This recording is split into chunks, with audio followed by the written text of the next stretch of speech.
Hi everyone, this is Lien and welcome back to the Crafty Meraki YouTube channel. Today I'm sharing a wintry themed card using the Sweater Weather in the Woods and the Barn on Mini Slimline die from Crafty Meraki. For today's card I'm using these three images where I only need to color two, but I truly love this. I recently got these images. These are previously released by My Favorite Things. You can get them at Crafty Meraki. And they are so adorable. I love coffee. I am a coffee addict, I must admit. And so each stamp set with some coffee in it, even tea, well, I am a softie. I need to have it, and I'm so glad that I finally got this one. Also, another thing, the owl, it looks like it is having glasses on, and I just love critters with glasses. They are so adorable, and when the glasses are a bit oversized, I just love it. So now onto the coloring that I'm doing here. I'm using Transotype Perfect Coloring Paper and my Copic markers. Personally, I prefer going from darkest to lightest marker, but there are many ways to Copic colors, so definitely do what you feel comfortable with and what gives you that end result that you really like. Now here on the face, as you can see, and the body, well, the legs of the bear, you can see that I started a bit further from the edge with my darkest marker. This is sort of to get the illusion that it is a rounded image and that there is more towards it. Um, when you look at a glass, for example, you can see like the light falling into it, but then you see also that there is more behind it. It's sort of that idea that I try to recreate here, but also I have a really soft blend. I'm not doing too much of a contrast on the fur, so if you don't do it, it's cute anyway. And I don't do it all the time. Sometimes I try it and I'm always glad if it works out. So the brown from the bear is done, and now I'm doing the brown from the owl. If you're curious towards the color combination, I'm listing them on my blog post just for easy reference, so you can definitely check that out. So here a second time, starting with my darkest marker and working my way to my lightest. Also, something that I personally noticed with this paper is that I prefer having at least two layers to get that blend that I want, unless I have a really small area where I don't find it necessary. But most of the time I add it anyways because it just gives so much more, there is so much more contrast, the blend gets better. So that's why I do that. But if I need to, I can add many more as well, because this paper can handle quite a lot of marker. So once I was done with the basics, it was time to decide on the colors that I was going to use today. And I decided to go with a blue and the purple. And then I had in my mind to also use one of those colors on the background with a lovely ink blending. So here on the owl, I decided to go with purple. And I just love this combination. It's a really warm purple. And I decided that this was going to be the color that I was going to use on my background. There are some lovely distress inks that can mimic this color, so that's why I also decided to go with purple and blue. I didn't want it all to be purple, but this owl will be, well, flying in the more dark area of my card, so therefore it was a handy choice. This way I have a reference to where the owl is sitting, and also towards the more bottom of the card with these two color combinations that I have here.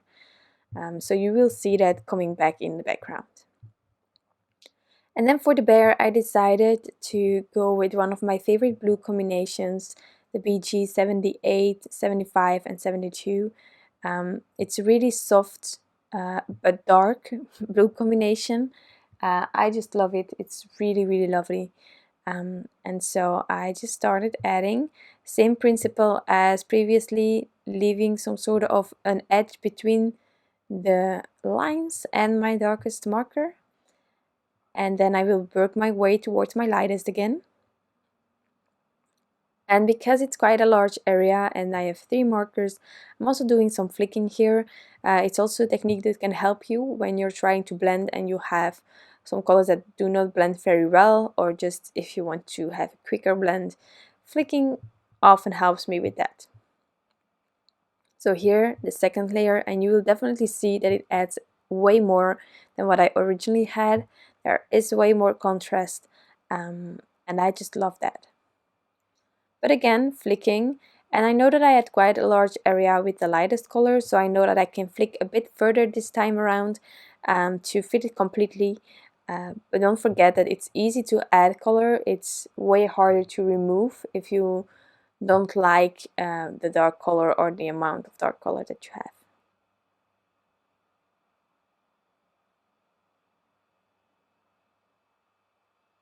So here I just turn my paper whenever I'm flicking. I tend to turn my paper because um, this way I only have to flick in one direction and it helps me truly. So if you need to twist and turn your paper 500 times, and you twist and turn your paper 500 times, just think that you should really make sure that it's all easy for you and it goes really well. And if you need to turn your paper, then you turn your paper. So here onto those final elements of my bear here, the coffee cup, of course, a bit of brown, I really like that. And then I also decided to add a bit of that lighter brown, lighter blue on the color of this what is it, a sweater, a jacket, anything goes.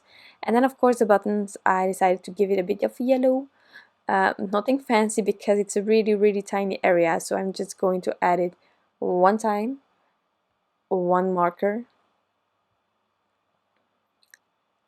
and then we can start the die cutting.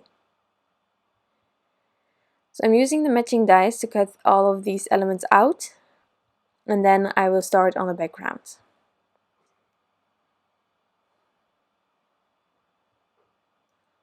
Now for the background, as I said in the beginning, I'm using the Barnon Mini Slimline, one of my favorites, you know it. The Barnon Mini Slimline, the Barnon Slimline, I just love it. So I'm tracing a bit the size of my Barnon, a bit bigger, so that I definitely have enough of the ink blending, and then I will start on the background itself. So I have my blending brush here, and I am taking several distress inks. You can also use distress oxide inks. I just prefer distress inks. They are not the easiest to blend with, but I personally really love the vibrant color they give me, and that's why I just go this way. So in total I am using a black Soot, Dusty Concord, Seedless Preserves and Victorian Velvet, but it's really all about the build-up.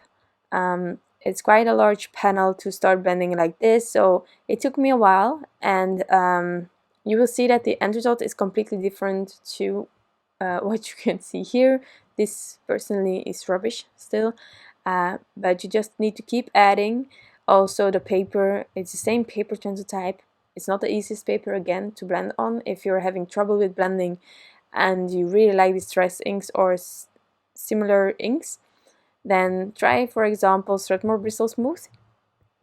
That's a paper that leaves your inks a bit on top, a bit longer, and so it helps you also to move those inks a bit more.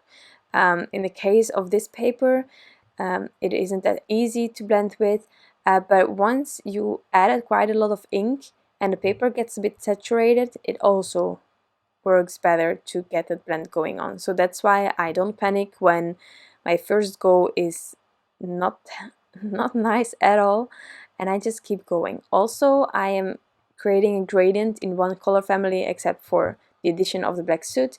I'm just using one blending brush for this. You can use several if you want to, but I just tend to keep the previous ink on my brush and then get that blend between those two inks, the previous one and the next one, and work my way down like this.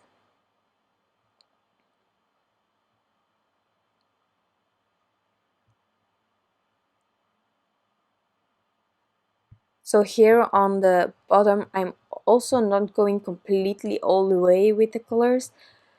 I don't mind if it fades out into the white area, but I just want that blend to be good.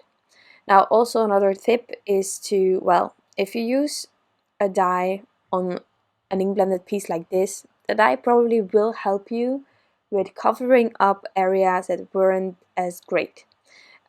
Or if you would, for example, use the Barn on Slimline but only the frame or only the bars for your card, then you definitely also have some area where the dye will help you with those tiny bits that you are unsure about, because they're just cuts into it.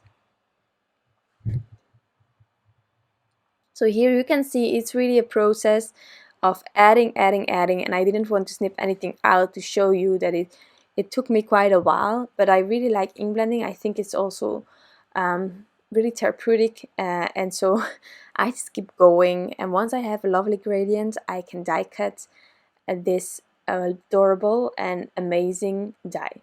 I also get it out of black cardstock just to have a bit of something behind it. And whatever I have left over I keep. If it's the frame, the complete panel sort of framey thing, then I put it on the back of my package, and if I have bars then I put it in a separate bag. Altogether I can always use it on the next card. So I completely covered my card base with my adhesive, and now I'm going to inlay all of those stripes. I saw afterwards that there were two stripes that I switched, the two latest. It's really hard to see here, but I saw it once I was taking pictures, so I changed them. No big deal, it was still an option. And now I am going to add the frame on top as well. But before I do that, I need to stamp out my sentiment. I'm going to white heat emboss it, so therefore I just heat set the panel again, because all of the ink blending is quite, well, wet because of it. And then I'm going to prep it, stamp out the sentiment with Versamark clear embossing ink, and then I'm using my Ranger white embossing powder super fine detail to help me get that sentiment on top. And the white on the purple, it's so incredible, I love it. And it also matches with the white outline that we have by die cutting our images.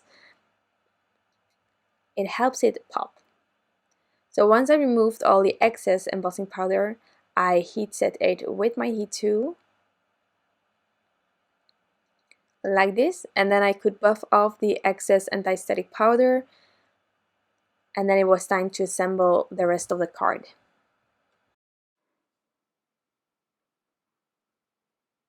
So first of all, as I already adhered all the rest, I just had to adhere this ink blended panel on top, and then you can really see that whole gradient run through.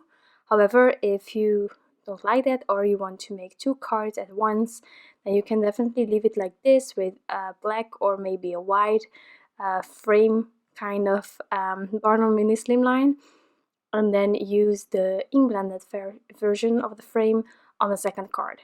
I just like it to also have my gradient run through from time to time, so that's why I just use it all on one card. Now for the images, I'm just using some liquid glue. There is a tiny bit of dimension with the second layer with the black version underneath, but there isn't a lot of dimension, so having to fiddle with maybe another adhesive to have it the same height wasn't needed. So once I was happy with placement of the images, I of course had to embellish it a bit further. I am using my glossy accents, and then as embellishments I am using the Meraki Sparkle Periwinkle, which is one of my favorites from Crafty Meraki. It's just a gorgeous purpley pinkish kind of embellishment, and it's incredible. If you have any of the embellishments by Crafty Meraki, you know that there are a zillion sizes in one jar, and that's a bonus for me because I like to use several sizes each time that I am adding a few embellishments close to each other. I think changing the size is really fun and it helps with the card design. So that's why I really like these embellishments. So I'm adding some liquid glue to get those embellishments in place. And then this card is sort of finished. It is a winter kind of card. I'm going to use it as a Christmas card, but you can definitely use it as a Happy Meal, winter kind of vibey card, or whenever in the year and you have a coffee lover, this stamp set is so great for that. So this is my card. I had a lot of fun creating this card. I hope that you enjoyed the making and, well, the video in total and the end result. If you did, you can always give this video a thumbs up. I would truly appreciate it. I want to thank you all for stopping by, and I wish you an incredible day. Bye!